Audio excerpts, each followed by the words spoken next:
If you oppose the illegal invasion of a country and the illegal kidnapping of that country's president and the president's wife, you can just say that. You don't have to start off by saying, well, Nicolas Maduro is a really bad guy. You know, he's an authoritarian dictator and he needed to go.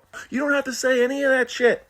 I promise you. You can just oppose the invasion and the bombing and the kidnapping and the eventual full-out war. You don't have to give Trump justification for the illegal invasion. You are doing the propaganda for him. The whole thing is bullshit. All of it. Donald Trump has literally said, we are going to take the oil. We are going in to take the oil and sell the oil. Pete Hegseth said, we are going to take the oil that they stole from us.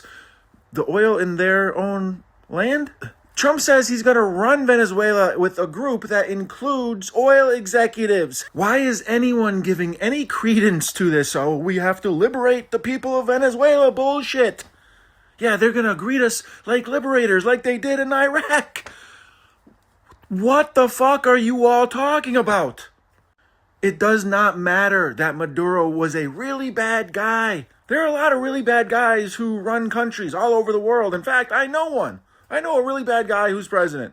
Someone want to fucking detain him, please? What are we going to do? Invade every country that's run by a bad guy? And who gets to define what a bad guy means? Donald Trump? And I'll tell you what, we seem to treat bad guys a lot differently, depending on who exactly it is. Because I would say that Putin is a pretty bad guy, but we gave him the red carpet treatment when he came to the U.S. I would say that Netanyahu is a pretty bad guy, but the U.S. Congress gave him a standing ovation. I would say that the former president of Honduras is a pretty bad guy, being convicted of drug trafficking and all, but Trump pardoned him. But now Maduro is a narco-terrorist, so he has to go, and we got to invade his country. And by the way, the bombing of Caracas killed about 80 people, mostly civilians, including an 80-year-old woman. These are real people, not just numbers or images on a screen. These are real people. This shit has real fucking consequences.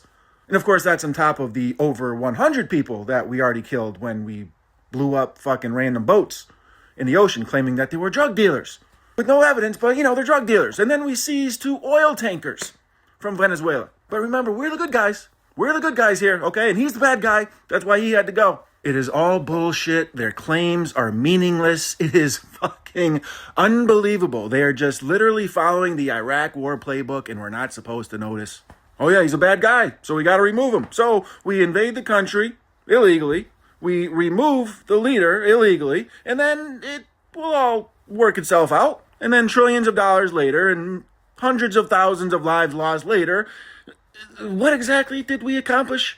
Again, we invaded Iraq and we created ISIS. We invaded Afghanistan, and then 20 years of occupation later, we gave the country back to the Taliban. Now Trump is talking about, well, we got to do this in other countries, and drawing up plans to invade Mexico. Hooray! There is no justification, except that this is America and this is what we do. And we now have a madman, racist, rapist, pedophile, wannabe dictator running the country, so all of our worst tendencies are ratcheted up to 11. And I don't know who's going to stop them, because our so-called opposition party seems to be more upset that they were left out of the decision to invade than they are at the actual invasion. 2026 off to a great start.